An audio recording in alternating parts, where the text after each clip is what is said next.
सच्चाई यह है कि आजादी से पहले गोरे अंग्रेज महासभा और संघ का इस्तेमाल एक स्पेशल पर्पस व्हीकल के तौर पर देश के बंटवारे के लिए करते रहे और आजादी के बाद भारतीय जनता पार्टी के काले अंग्रेज उसी विचारधारा पर चलते हुए मुट्ठी भर धन्ना सेठों का स्पेशल पर्पस व्हीकल बन गए हैं और उनके हितों को साधने का माध्यम बन गए हैं। तो अमित शाह ने क्या कुछ रायपुर से कहा यह आपको सुनवाया और क्या कुछ पलटवार करती हुई कांग्रेस नजर आ रही है। रणदीप सुरजेवाला की बात हमने आपको बताई। चलिए, हमारा पैनल हमारे साथ जुड़ रहा है। हमारे साथ कांग्रेस से सुशील शर्मा जी और बीजेपी से मनीष पारिक साहब जुड़ेंगे। सुशील जी, आपके पास आना चाहूंगा। क्या लगता है, जिस तरीके का यह बयान है, महात्मा गांधी राष्ट्रपिता हैं, बापू के तौर पर जाना जाता है और अब एक नई संज्ञा अमित शाह साहब ने दी है और चतुर बनिया कहा है, तारीफ माने या आलोचना माने?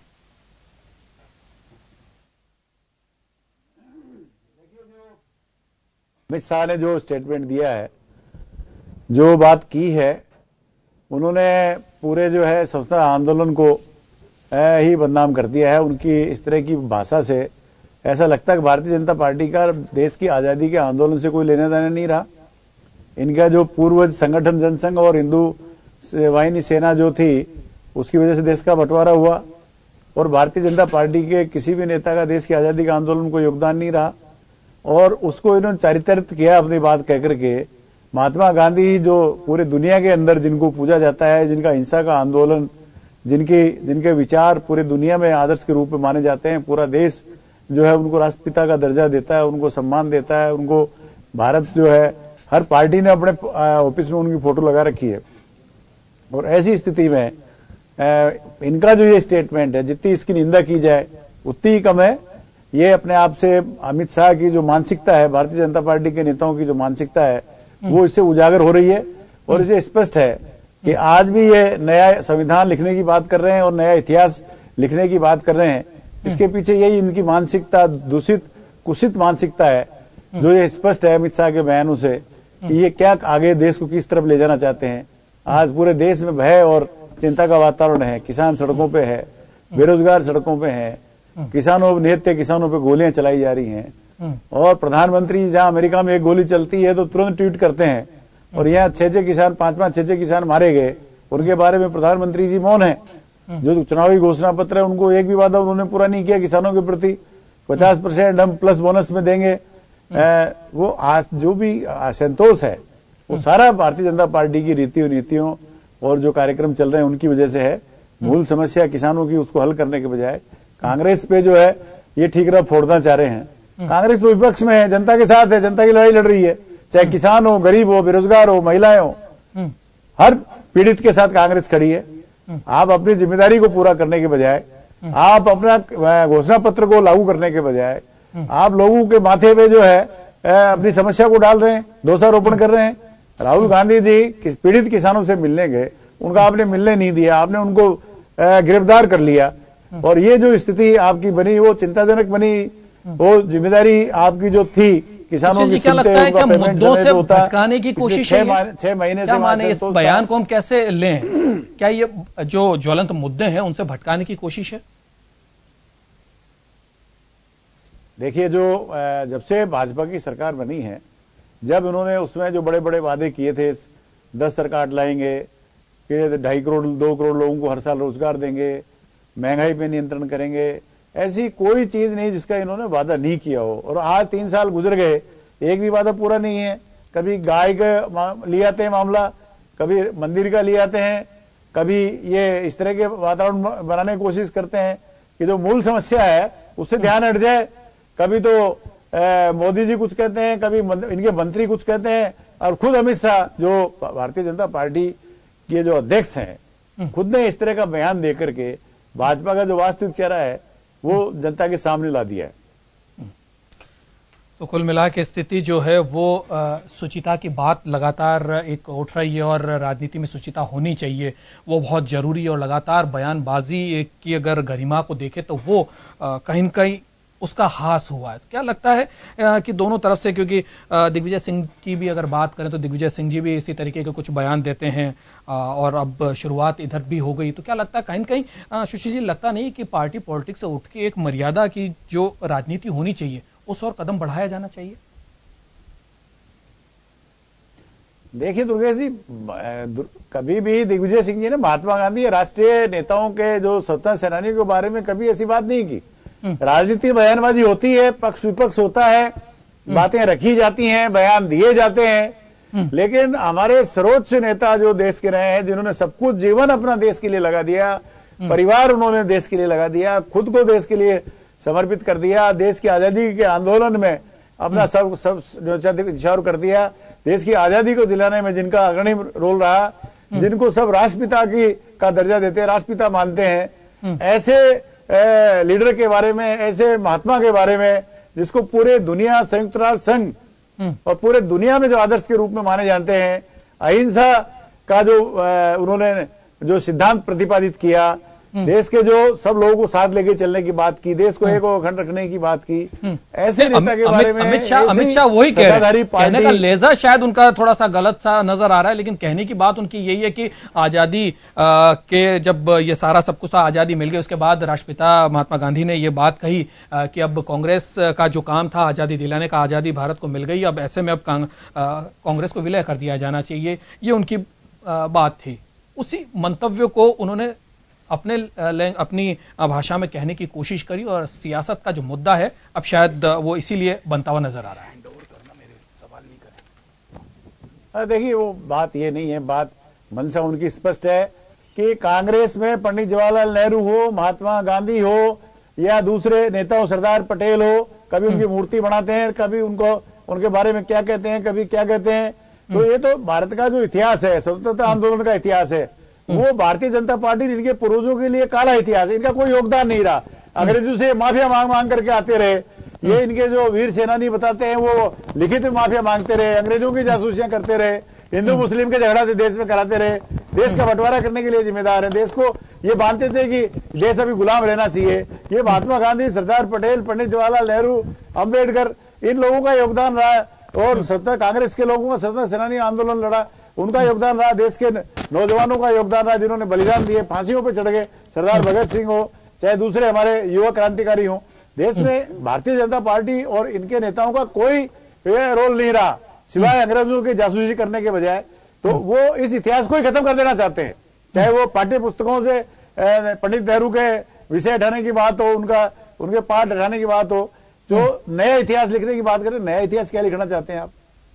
ये बड़ा चिंता का विषय है कि हम हमारे गौरवमयी फ्रीडम फाइटर जो है उनके बारे में हम क्या क्या कर रहे हैं, हम उनके सब्जेक्ट जो है शिक्षा के क्षेत्र से हटा रहे हैं, हम नए नए चीज घुसा रहे हैं जिसका कोई देश से कोई लेना देना नहीं है। जिन लोगों का देश की आजादी के आंदोलन में कोई भूमिका नहीं रही, उन लोगों को आप पाठ्य पुस्तकों में डाल रहे हैं। तो ये एक चिंता का विषय है कि देश का और समस्या होती है तो कभी गाय को आगे ले आते हैं, कभी मंदिर आगे ले आते हैं, कभी और समस्या हिंदू मुस्लिम की बात करते थे, कभी कब्रिस्तान आगे ले आते हैं, कभी क्या आगे ले आते हैं। अरे देश की मूल बेसिक समस्याएं हैं, आप उनकी बात करो, जो घोषणा पत्र में आपने जारी कर रखा है उसको लागू करो। 2 करोड़ लोगों को हर साल रोजगार देने की बात थी, महंगाई को बात करनी थी, सीमा सुरक्षा की बात थी, 550 से ज्यादा हमारे सैनिक शहीद हो गए। आपके लगातार जो है 150 से ज्यादा बार जो घुसपैठ हो चुकी है। ISI जो पाकिस्तान की इंटेलिजेंस है उसको आपने पठानकोट ला करके पूरा जायजा करवा दिया और उन्होंने आज तक आपको बुलाया तक नहीं। तो आपके गले जाकर के वहां बिना बुलाए मिल रहे हैं। आप विदेश नीति के मामले में, कश्मीर के मामले में, आम देश की समस्या के मामले में आप हर तरीके से भारतीय जनता पार्टी नरेंद्र मोदी जी और फैल रहे हैं। किसानों की समस्या में आप फैल रहे हैं। आप मध्य प्रदेश में आप उनको समय से पैसा मिलता, आपने ये कहा था 50% प्लस करके हम जो है मूल्य देंगे किसानों को। आप किसानों को मूल्य नहीं मिल रहा है, अपनी उपज का वो घाटे में चल रहे हैं, आम किसान असंतोष में है। न्यूज कोऑर्डिनेटर सड़क पे आता है, शर्मा हमारे साथ जुड़ गए, चलाते हैं। योगेंद्र, एक चीज जानना चाहूंगा, जिस तरीके का ये बयान आया रायपुर में, जिस तरीके से अमित शाह ने ये बयान दिया है महात्मा गांधी को लेकर, क्या माने ये अहम है, ओवर कॉन्फिडेंस है, या एक नई तरीके की एक सियासत घड़ने की कोशिश है? देखिए, अमित शाह ने इससे सफाई भी दी है कि उनका मकसद ये नहीं था कि महात्मा गांधी को लेकर के कोई दुर्भाव ना हो या फिर उनको लेकर के हमारे पूजनीय हैं और राष्ट्रपिता है उनके बारे में बीजेपी का कोई भी, मेरी बात छोड़िए, वर्कर भी नहीं सोच सकता है कि महात्मा गांधी के लिए कुछ हम इस तरह की कहने का जो अमित शाह ने इसमें सफाई दी है कि कहने का अर्थ यह था कि उन्होंने के साथ में कि किसी के स्वाभिमान को ठेस भी ना पहुंचे। और क्योंकि महात्मा गांधी की इच्छा ये उन्होंने बताई कि एक पत्र भी उन्होंने लिखा था कि अब कांग्रेस का विभाजन होना चाहिए, जो लोग सत्ता से जुड़ना चाहते हैं वो सत्ता की ओर जाए, जिन लोगों को समाज सेवा में जाना जाए, तो वो बंगाल में उस वक्त अकाल पड़ा हुआ था और उसके लिए उन्होंने स्वराज आंदोलन से जुड़े लोग और कुछ इस तरह के लोग थे, तो उनकी बड़ी इच्छा थी कि बंगाल आंदोलन के अंदर कांग्रेस के कार्यकर्ताओं को काम करना चाहिए। उस वक्त उन्होंने संघ के कार्यकर्ताओं से भी कहा था कि बंगाल हमारे लिए इस वक्त सबसे बड़ी चुनौती है सभी के लिए, और आजाद भारत को सबसे बड़ी एक परेशानी का जो सामना करना पड़ा था वो बंगाल के अकाल का ही करना पड़ा था। तब उन्होंने इस बात को लेकर के, जो अमित शाह की सफाई है इसमें, उनका कहना है कि चतुर बनिया का मतलब यह था कि एक बड़ी सोच के साथ में कांग्रेस को उस वक्त एक खत्म करने की बात थी उनको, कि एक मूवमेंट का नाम कांग्रेस था और एक आजादी के आंदोलन के लिए उसे खड़ा किया गया था। अब मकसद हल हो चुका है और अब कांग्रेस को रास्तों पे अलग अलग बांट देना चाहिए, कुछ लोग समाज सेवा में जाएं, कुछ लोग सरकार के साथ में जाएं। जी, तो ये साफ एक सफाई में उन्होंने अमित शाह का जो कहना है कि ऐसा कोई मकसद नहीं रहा कि जिस तरह से इसे पेश किया जा रहा है। तो कहीं न कहीं जो मर्यादा की बात लगातार करते हैं, शुचिता की बात करते हैं राजनीति के अंदर, तो क्या लगता है कि इस तरीके के बयान से बचना नहीं चाहिए राजनीति के अंदर? देखिए, वैसे तो मेरा मानना यह है कि बयानबाजी, खासकर महापुरुष जो हैं, वो किसी भी दल से जुड़े हुए हों, किसी पार्टी के हैं, सीधा से एक होना चाहिए, समाज हो, चाहे घर हो या फिर राजनीतिक दल हो, जो उस दल के पितृ पुरुष के रूप में मानिए या फिर उसके फाउंडर मेंबर के रूप में मानिए या सीनियर सिटीजन के रूप में है, गरिमा में भाषा का ख्याल सबको रखना चाहिए। इश्यू महात्मा गांधी जी का नहीं है, वो चाहे अटल बिहारी वाजपेयी का हो, चाहे सोनिया गांधी का हो, या पंडित नेहरू का हो, या फिर चंद्रशेखर जो पूर्व प्रधानमंत्री हैं उनका, किसी का भी हो। अगर कोई वास्तव में वरिष्ठ या सीनियर सिटीजन जो भी हैं, तो उनके प्रति हमारा एक सम्मान होना चाहिए, हमारी भाषा में भी होना चाहिए। एक मुझे लगता है कि अगर कहीं ऐसा लगता है उसका अभाव है तो ये दुर्भाग्यपूर्ण है और राजनीतिक दलों को इस पर चिंतन करना चाहिए कि हमारी संस्कृति में, हमारी सभ्यता में, हमारे संस्कारों में ये बात बहुत ही रची बसी हुई है कि हमें वरिष्ठों के प्रति हमारा सम्मान होना चाहिए। हालांकि जो विषय है ये राष्ट्रपिता से जुड़ा हुआ है, अगर ये बात किसी और के लिए होती तो शायद हो सकता है किसी अलग अंदाज से उठाया जाता, अलग अंदाज से बात की जाती, लेकिन महात्मा गांधी से जुड़ा मामला है तो कांग्रेस ने तुरंत इसे पकड़ा भी है और कहा भी है। लेकिन देश में समस्याएं बहुत है, मुद्दे बहुत सारे हैं जिन पे चर्चा हो सकती है। दुर्गेश, अगर कहीं कहा है तो अगर लगता है किसी को कि अमित शाह इस पे माफी मांगे या अमित शाह कहें कि इस पे सफाई दे, तो इसके अलावा कोई रास्ता हो नहीं सकता। कि अगर कहीं लगता है किसी का ईगो हर्ट हुआ तो ये राजनीतिक दलों को तय करना चाहिए कि अगर कई बार कहा भी जाता है कि अगर भाई किसी के मेरे बयानों से किसी का दिल दुखा है तो मेरा मकसद ये नहीं था, फिर भी मैं कहूंगा कि अगर किसी को गलत लगा तो मैं माफी चाहता हूं। लेकिन मैं मनीष जी से जानना चाहूंगा, मनीष जी, ये रिलेवेंट था नहीं था ये तो अमित शाह साहब बता सकते हैं, मैं आपसे उनसे जुड़ा हुआ ऐसा सवाल भी नहीं कर रहा हूं, लेकिन क्या लगता है आपको कि राजनीतिक दलों को सीनियर जो पुरुष हैं हमारे, जो कहें कि आदरणीय हैं, पूजनीय हैं, जिनका चाहे आजादी के आंदोलन में योगदान रहा हो, चाहे देश की नई क्रांति में योगदान रहा हो, देश के संचालन में योगदान रहा हो, चाहे सरकारें कुछ टाइम के लिए चलाते हो, ये लगता है आपको कि हमारी भाषा में थोड़ी गिरावट आती जा रही है, चाहे किसी भी दल की बात हो? अगर आज पंडित नेहरू की अगर जयंती है, देश के प्रथम प्रधानमंत्री हैं, मुझे लगता है बीजेपी हो, कांग्रेस हो, चाहे समाजवादी पार्टी हो या चाहे दूसरे दल हो, प्रथम प्रधानमंत्री कांग्रेस के नेता के नाते, लेकिन पहले प्रधानमंत्री देश के हैं, तो मुझे लगता है कि उनके प्रति सम्मान होना चाहिए।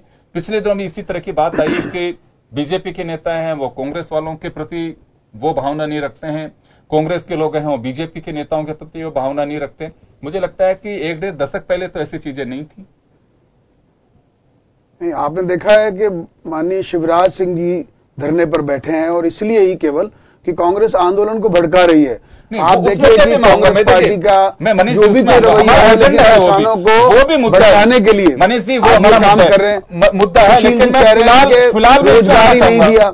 मैं फिलहाल ये कहना चाहता हूं, जिन लोगों को रोजगार दिया है, वो लोग, उनकी संख्या आप गिनेंगे तो 5.5 करोड़ लोगों को लोन मिला है मुद्रा बैंकिंग के तहत, जो अपना 10 लाख रुपए तक का छोटा लोन। मैं आपके पास तो ये कह रहे हैं रोजगार नहीं दिया है, केवल ज्यादा पट्टी कर रहे हैं, सवाल ये भी है ना। लेकिन मेरा तो सवाल सीधा सा ये है कि क्या वास्तव में कोई भी वरिष्ठ जन हो, उसके प्रति जो वास्तव में हम ये मान के चलते हैं कि बड़ों के प्रति हमारा सम्मान होना चाहिए, हमारी भाषा में भी, हमारे कर्म में भी, तो क्या लगता है कि उसमें कहीं महसूस होता है आपको कि गिरावट आ रही है? तो कोई नहीं है गिरावट, सब सम्मान अपनी जगह पे है। भारतीय जनता पार्टी तो आपने देखा कि जो पंचनिष्ठाएं हैं उसमें तीसरी निष्ठा गांधीवादी समाजवाद पर आधारित शोषण मुक्त और समता युक्त समाज, इसके विषय पर कटिबद्ध है, संकल्पबद्ध है।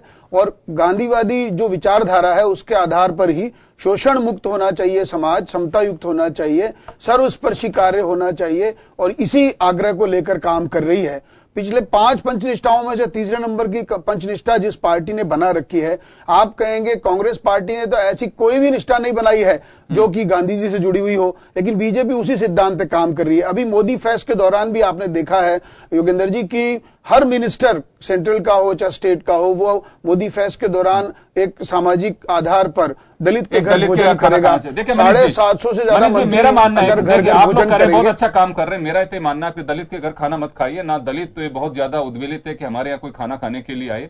दलित को उसका हक मिलना चाहिए, तो अपने आप महसूस होगा कि राजनीतिक दलों का या सरकार का चुने हुए जो जनप्रतिनिधि है उनका हमारे प्रति एक समर्पण है, हमारे प्रति उनका जो कर्तव्य है उसका निर्वहन हो रहा है। ये तो देखिए कर्म में दिखना चाहिए, अगर हम करते हैं तो बिल्कुल दिखना चाहिए। दलित कभी नहीं कहता है, कोई भी कहे कि लेकिन सरकार का एक नुमाइंदा योगेंद्र जी वहां जाएगा तो छोटे मोटे काम तो होते ही है, और इतने लोगों से संपर्क हो जाएगा, सीधे काम हो जाए। रिव्यू करना जो रिव्यू करना चाहिए। ये सारे काम राहुल गांधी भी कर चुके हैं, लेकिन उनको अर्थ नहीं निकला है। मूल बयान का जवाब नहीं राहुल गांधी घुमा रहे हैं। मूल राहुल गांधी एक बयान है। देखिए कांग्रेस को आपने 2 बार मौके दिए, महात्मा गांधी एक व्यक्ति है जी, वो गए हैं या पूरी सरकार जा रही है, आप उन दोनों को बराबर कैसे जोड़ सकते हैं? हम बात कर चुके हैं इसमें, दलित के घर खाना खाने जा रहे हैं बीजेपी के लोग, हमने मुद्दा उठा भी चुके हैं। जैसे आप लोगों को देखा कि राज्यवर्धन सिंह, खैर देखो समय कम है, मैं इस मुद्दे पे नहीं जाना चाहूंगा। मैं ये कहना चाहूंगा कि 2 ऐसे अवसर गांधी को लेकर के आप लोगों ने कांग्रेस के हाथ में थमाए, जो आपने दिए हैं, बैठे बिठाए दिए हैं। पहला तो कि कैलेंडर में आज से पहले गांधी जी के चरखे पे गांधी जी के अलावा किसी की फोटो से दूर नहीं किया गया। उन्होंने खादी के जो कैलेंडर हैं पहली बार मोदी जी को रख करके और गांधी जी को आपने गायब कर दिया। कांग्रेस को आपने एक मुद्दा थमाया। दूसरा मुद्दा आप कहा कि चतुर बनिए थे और कांग्रेस को खत्म करना चाहते थे। तो ये मुद्दे तो आप कांग्रेस को परोस रहे हैं और फिर कह रहे हैं कि हमारे तो तीसरी निष्ठा ही वो है, समर्पण का भाव है गांधी जी के प्रति। तो ये सब चीजें उन गांधी जी के प्रति समर्पण होना चाहिए। एक साइड में फोटो, उस वक्त भी कांग्रेस ने काफी आवाज उठाई कि एक तरफ गांधी जी भी हो सकते थे, अगर आपको लगता है कि देश के प्रधानमंत्री को होना जरूरी तो उनको भी रख सकते थे, लेकिन गांधी जी को बिल्कुल ही गायब कर दिया, उनका चरखा गायब कर दिया। तो क्यों ना कांग्रेस इस बात को उठाएगी? नहीं, एक कैलेंडर को लेकर कांग्रेस के पास यही काम बचा है। कितने कैलेंडर रोज छप रहे हैं, सब में हो रहा है। अरे काम नहीं बचा, गांधी की निष्ठा, गांधी का विश्वास, गांधी का सम्मान की बात है। आप जो आज तक आजादी से आज तक क्या करें, प्रॉब्लम ये है उसमें रास्ते पता नहीं है, मोटरसाइकिल में महात्मा गांधी का चरखा लौट के देश की आजादी के आंदोलन में जिसने महत्वपूर्ण भूमिका निभाई, आज मोदी जी जिसका आजादी का आंदोलन से कोई लेना देना नहीं रहा, बीजेपी का कोई लेना देना नहीं रहा, वो बात की चरखा काट रहे हैं और गांधी की जगह ले रहे हैं। जानता हूं क्या जानता नहीं है, उसके साथ गए क्या नरेंद्र मोदी इसलिए गांधी से बड़े हो गए? क्या नरेंद्र मोदी गांधी से बड़े इंसानियत हो गए? क्या नरेंद्र मोदी गांधी की जगह ले सकते हैं? देश के सामने आए नकली गांधी पेश कर रहे हो, नकली गांधी को उठा करके वो लेकर आते हैं, गांधी जी मैं आपको बता रहा हूं इसीलिए लेकर आते हैं। और सम्मान ये बताएंगे किसका करना चाहिए, देश के निवासी है, देश बताएगा आपको। आप जितने गवर्नमेंट में चूर है, आप जितना अहंकार मोदी जी और आपके अमित शाह में है, राष्ट्रपिता के लिए भी ऐसे शब्दों का इस्तेमाल कर रहे हैं। ऐसे नरेंद्र मोदी जी ने इतना अहंकार है कि महात्मा गांधी को उठा करके खुद को चिपका दिया हुआ। ये चाहते क्या है? क्या देश ने आपको इसलिए किया था? क्या देश ने आपको इसलिए सरकार में बैठाया था? सरकार से आपने जवाब नहीं है, सरकार की गति में बैठे हो, उनको पूरा सोचिए। आपने एक भी देश की मूल समस्याओं को हल करने का वादा पूरा नहीं किया। देश के नौजवानों के साथ अत्याचार कर रहे हैं, देश की सीमा के ऊपर सैनिक कर रहे हैं, कश्मीर के मामले में आप बिल्कुल फेल हो रहे हैं, पाकिस्तान के मामले में आप बिल्कुल फेल हो रहे हैं, चिंता करो, महंगाई के मामले में कांग्रेस, किसान जो सड़कों पर आए आत्महत्या कर रहा है, किसानों ने आत्महत्या किसानों का जो मुआवजा नहीं मिल रहा, महाराष्ट्र में करी है, मूल्य और 2.5 लाख लोगों ने करी है। सुशील जी, कोटा के अंदर आप संख्या बता रहे हो, राजनीति नहीं होनी चाहिए, लेकिन आप 12,000 कुल मिला 2.5 लाख लोगों ने 15 साल मर रहा है जो महाराष्ट्र सरकार है, वहां पे आत्महत्या को जब राहुल गांधी जी मोदी जी ने कहा था पद यात्रा निकालने गए तो उनको मालूम पड़ा ये मुद्दा तो उनके गले की हड्डी बन गया है, तो उन्होंने छुट्टी पाई। किसान ये कहना चाहता हूँ कि मूल्य में 50% लाभ देंगे। आपने कहा जो कहा है वो किया, यूपी में हमने कहा किसानों के लिए सहानुभूति की जाहिर नहीं की है। अगर यूपी में देश का प्रधानमंत्री है, जब देश किसान सड़कों में है और आपका प्रधानमंत्री विदेश में मजे कर रहा है। सुशील जी, समय हो चुका है, मैं माफी चाहूंगा कि मुद्दे से आप दोनों साइड में जा रहे हैं। मनीष जी, हमारा जो सवाल था आप एकदम उससे डाइवर्ट करते जा रहे हैं। लबोलवाब यही है कि जबान फिसली या कुछ भी हुआ, लेकिन बैठे बैठे प्रतिपक्ष को एक एजेंडा और मुद्दा दे दिया है, और उसमें कई चीजें ऐसे निकल करके अमित शाह के लिए फिर वो एक तैयार रखेगा प्रतिपक्ष कि कभी कैलेंडर से के माध्यम से गायब किया जाता है महात्मा गांधी को। ये प्रतिपक्ष की बात करते हैं योगेंद्र जी, बात तो करें राहुल गांधी जी की कोर्ट ने जिसको पहली बार जो मधुमक्खियां खा गई है, जवाब नहीं है, क्या उम्मीद कर सकते हैं? मतलब नहीं है, आंदोलन में पूरा देश जानता है कांग्रेस पार्टी की हालत क्या हो गई है। अमित शाह ने इसमें सफाई दी है कि उनका मकसद इस तरह का नहीं था कि इसको इस तरह से जो कांग्रेस या प्रतिपक्ष के लोग समझ रहे हैं उनका अर्थ ये नहीं था। अर्थ जो भी हो, लेकिन फिलहाल तो ये कह सकते हैं कि सियासी हलकों में इस पर रंग जरूर चढ़ रहा है। चलिए एक छोटे से ब्रेक के लिए रुकेंगे, ब्रेक के बाद हम लौटेंगे। शिवराज सिंह के उपवास के मायने और क्या इससे किसानों की स्थिति सुधर पाएगी, बड़ा सवाल है। एक छोटे से ब्रेक के बाद।